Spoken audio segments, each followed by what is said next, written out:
Ladies and gentlemen, welcome back to the channel. I'm RichTheMan. Obviously, you can find my social links over here. And what am I doing today on Marvel Contest of Champions? Well, I've got an absolutely delightful compilation for you, which is all about my 10 favourite Marvel Contest of Champions. So what we're going to do is count down from 10 to 1, and obviously I'm going to do the honourable mentions, because I'm not... There's more than 10, but I've put it down to 10 that I definitely love and enjoy. And obviously, I'm going to tell you why they're ranked where they are and what's so great about them. So let's kick things off. Number 10. In at number 10 is King Groot. This guy is really good. Like, he's not amazing. He would be amazing if we had better attack on him.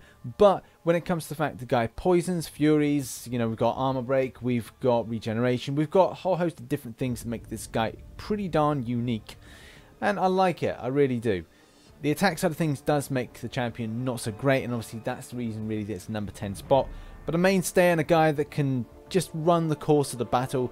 You know, for example, I can do, was it Winter Soldier in Realm of Legends? But it will take about 15 minutes, which is a long time. I can imagine as you go up like 5-star version, even later years 6-star versions, you're going to see a better champion. But that's definitely solid number 10. Number 9. In at number 9 is NIGHTCRAWLER. This guy should be a lot higher up on my list, or lower down in my list, as he is so fantastic. I've been told I do look a little bit like him. I don't think I've got pointy ears and a pointy nose, and the spiky hair I don't have yet, and in fact I'm not blue. But hey, there's room for improvements. There is the Blue Man group, so I suppose if I join that I'll be technically called NIGHTCRAWLER. Anyway, whatever. Now, it's all about the evade, the precision, bamf, and the bleed. The bleed is kind of like an inbuilt deep wounds, which I think is amazing. The kind of intricacy of the evade is so on point that at times you can just be fighting against this guy and go like, I am so frustrated because I am not doing anything. This guy keeps evading everything. Alliance Wars usage, general questing, alliance questing to a degree, but yeah. So much more use for this champion. Used them a lot in Act 5 Chapter 1. So yeah, great champion, and can't wait to get him a 5-star. Really can't wait for that. Number 8. Number 8 indeed is Scarlet Witch. This champion is still good. Prior to 12.0 and putting it together with a crit rate team, she was absolutely insane. Now she's good. Yeah, she can get things with regards to her special ability, which is all about, you know, getting a crit. As soon as you get a crit, then you trigger something. This is like being nerfed quite substantially because there's an 85% chance the Scarlet Witch triggers Chaos Magic, and obviously it's 0 to 8 buffs or debuffs, and these can range between power locking, weakness, and the buffs can be regeneration, power gain, cruelty. There's so many things that are there. Fury even as well. So that's the thing. And also nullifying the enemies. Obviously the higher you have your signature level, the better she's going to be. 85% chance. Used to be a lot more like better to kind of get every kind of buff. So we've seen like multiple stackable buffs. I remember back in the heyday she used to have like 4 regeneration buffs at a time. That's the highest amount I've ever done it. So yeah, absolutely insane. And she was like a go-to champion to do Legends runs with, and she was just like completely bossing the show. And obviously now not so much. I still use her quite significantly in alliance questing. I still find usage with that. A lot of people will kind of be like, wow, really? And yeah, I still do. And the crit rate team is sort of there. I have done a video in the past about that, so yeah, worth a checkout, worth a usage, and still not lower down in the kind of like close to the 1 mark, but still a solid 8 for this champion. Number 7. Number 7 is Vision Age of Ultron. Obviously you can have the standard Vision or Vision Age of Ultron, and what makes this one better? Well, it's more you can get this without spending units to get this version. Tech's a bit of a kind of a odd. You don't see very good techs nowadays, and this one is very underrated in my opinion. Yes, you could say that the health is quite good on the champion, and the attack is relatively good, but it's all about the signature ability that makes a champion really darn good. As well as the fact that he's bleed immune, he's poison immune. 2 great things in any case. This guy was the first champion that I used to complete my first ever master mode, I thought that this was the best one for the job. And I think at the time he was 330 when I did it. Now he's 550 because he is that good. Obviously in a previous video I have done something with Morningstar where her signature ability with regards to the bleed, you know, it's quite good, and also the kind of bonuses for boosts meant that this champion was a go-to champion. With regards to like power steals, that's excellent. Power burning, excellent. There's so many things that make this champion so good, but the easiest thing to kind of say is heal block. We've got the SP2, SP1's good as well. The power stealing, the power burning, great. Robot, immunities, fantastic. Can't fault this champion, good one for master, and definitely a strong number 7. Number 6. Number 6 is Star-Lord. Now this guy I really do enjoy. He is one of a very few amount of techs which are good. Obviously we've just talked about Vision Age of Ultron, and I would put him up a lot higher on my list, but I'm still incredibly salty with the fact that I've never got him at 5-star, and it took me 2 years to get him at a 4-star. So yeah, I was a bit pissed off with that, but the facts are a good champion. Signature ability is amazing. The SP2 is just insane, and obviously if you're not familiar with why Star-Lord is so good, it's all based on the combo meter increasing and the level of damage you can do off of that SP2. That's just so, oh, it's just so meaty, it's so disastrous to the enemy if you don't get hit. So don't get hit, create combos, hit through, you're going to see a huge amount of damage. Number 5. Number 5 is GWENPOOL. This is a pretty logical one in any case, like insane bleeds. You know, if it's great if you've got things like assassination or deep wounds on, because this champion is amazing. That element of bleed is just so fascinating. I've done a skill domination synergy team with this lovely lady and completely just obliterated any competition. The other thing is plot armor. That's quite good in any case. The idea that you know, she can't potentially die from special attacks, which is nice, and that can be really handy when you go to like L3s. So yeah, very nice. Bleeds, incinerates, and then we've got power lock off the L2. Also the heavy attack. Now if you're not familiar, if you do a heavy attack whilst the enemy has a bleed on, then what you do is you increase that bleed, and the bleed can range quite significantly. So at the moment I've got it being a 550, then it's 6,080 direct damage over 27 seconds. So you can put some insane bleeds into this into the enemies with this champion. Amazing.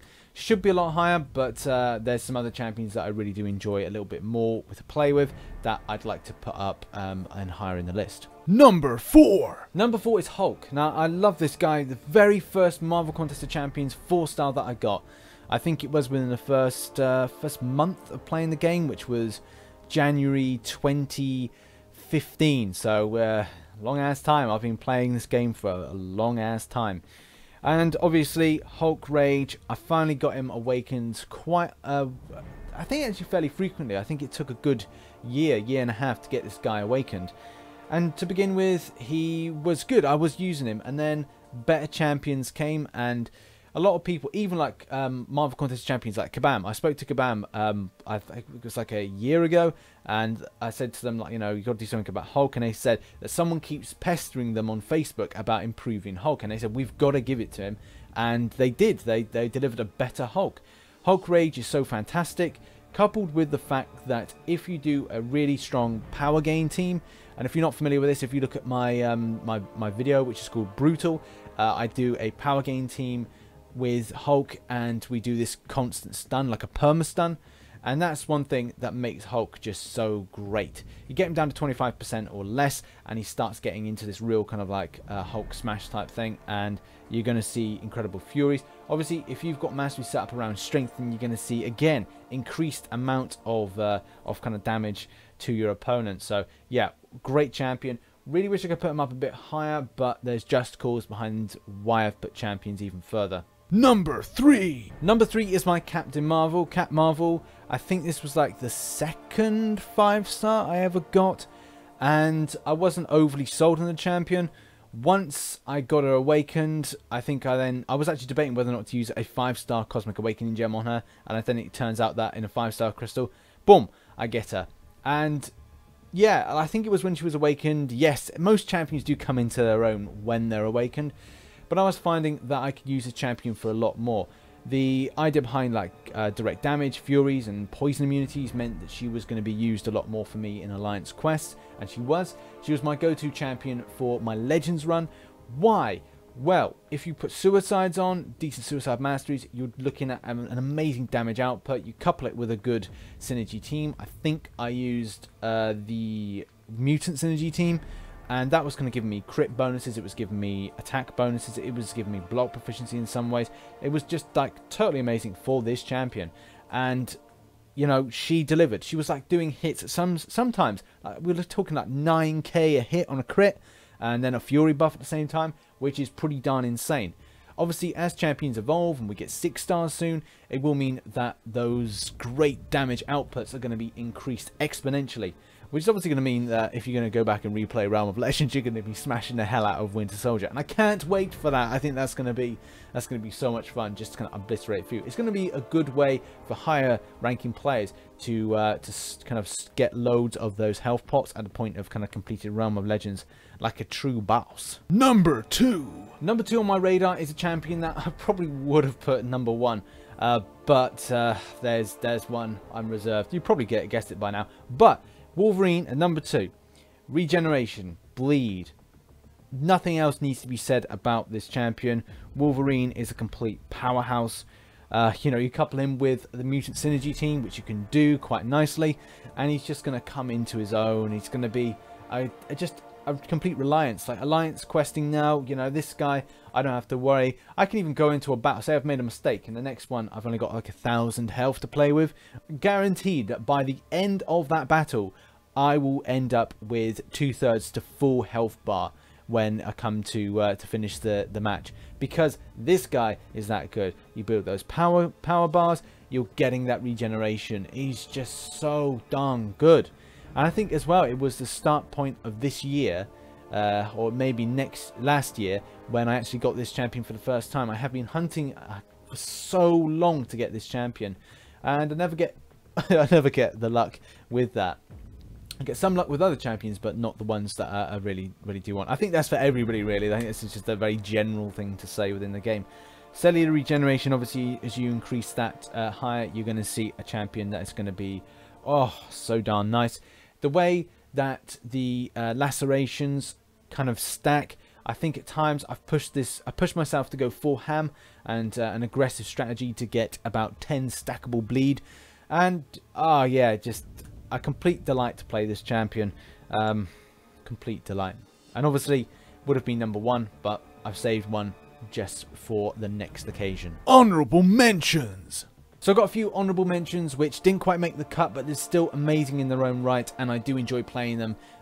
It's usually in arena rather than it's using for questing, but still they're decent enough. Dr. Voodoo for power burning, power stealing, and regeneration at the start. Mordo for astral evade. We've also got the degeneration and the L3, the fury stacks and potential regenerations. Black Panther for crits and lacerate, those incredible bleed stacking. Yellowjacket for biosting, those great stuns, as well as the synergy team with Ant-Man with the attack synergy. Magik for limbo, for nullifying, power stealing, power locking, would have been in my list, but the problem is I'm just lacking, as you know, with the tier 4 class catalysts for Mystic. I just don't get them, so therefore there's only really one or two champions that I can put up to 550 to properly just use their abilities a lot more. Staying at 440 isn't exactly helpful to my cause, and it's not exactly handy with regards to playing the champion and kind of utilizing abilities. Black Widow for evades, stuns, precisions, cruelty. It's all there. Great champion. Used her so much when it came to Road to Labyrinth, and she was just completely insane. Thanos battle did single-handedly with her. She's a delight. It's annoying that she got nerfed a while back, but still is a champion that I use a lot in Alliance Wars still to this day. And finally, Ultron. This is another tech which there's only a small amount of techs that are actually any good, and he is one of them. The absorption, evade, bleed, we've got stuns, we've got regeneration. Great champion, and is a kind of reserve champion that I use when it comes to my main force being in Alliance Wars and I need someone for Alliance Quest, this guy is the one. Also, occasionally in quests I use this guy, especially if I need something that does bleeds, has regeneration, stuns, and all those fancy things in between. Great champion. Number 1. Oh yes, number 1 is Dormammu. This guy has been a joy and a bit of luck in order to get, and I think he's a shit. He is just the shit, because we've got power burn, we've got power draining, we've got nullifying, we've got power locking. Obviously a lot of mystics kind of like have been featured in this list, but mystics are great. They're a lot of fun. There's a little bit of regen. Obviously, if you've seen a lot of my videos, you'll know that I've done tips on how to use this character for character guides on Dormammu. So he has been a champion that I have really enjoyed playing with, especially like getting him out of a featured 5-star. Like my first ever featured 5-star is this champion. So you always remember these things because they're kind of important within your tapestry and your history in your MCOC career. And it was great, you know. And the next thing was last time when I did I think it's the last challenge. Or was it the challenge before? I got out of there a 5-star awakening gem. No, it wasn't. It was the compensation. The compensation. I got a 5-star mystic awakening gem, and it just felt like it felt amazing, and also it felt like it had to be true in order to get that soul leech, which is a great ability. I love putting on soul bonds, and if you've watched recent videos that I've done, you'll see that me applying the soul bond, and when the enemy does his special, then it gets me up to 100. I then put in a parry, and why do I do a parry? In order to then detonate the soul bond. Well, the thing is, if you do it generically, just do it randomly, all the time the AI seems to know that, and you never land it. You can wait and wait and wait, and you never land it, or the enemy AI evades away and dashes back, which is so frustrating. So what I like to do is 100% guarantee that I will hit off that detonation by putting a parry in, and then doing a heavy attack and putting a lot of damage. I think the last time I checked, the detonation damage was around about 10k. I think actually it's like 12k, which is pretty darn substantial. So yeah, I'm so glad to have this as my Legends. Just look at that Legends title there with the little Legends badge with Dormammu. It looks so good up there. So yeah, not an amazing damage output, I must admit, but it's all about putting that soul bond detonation in that makes a champion. The power draining, the power burning, the nullifying, and the power locking.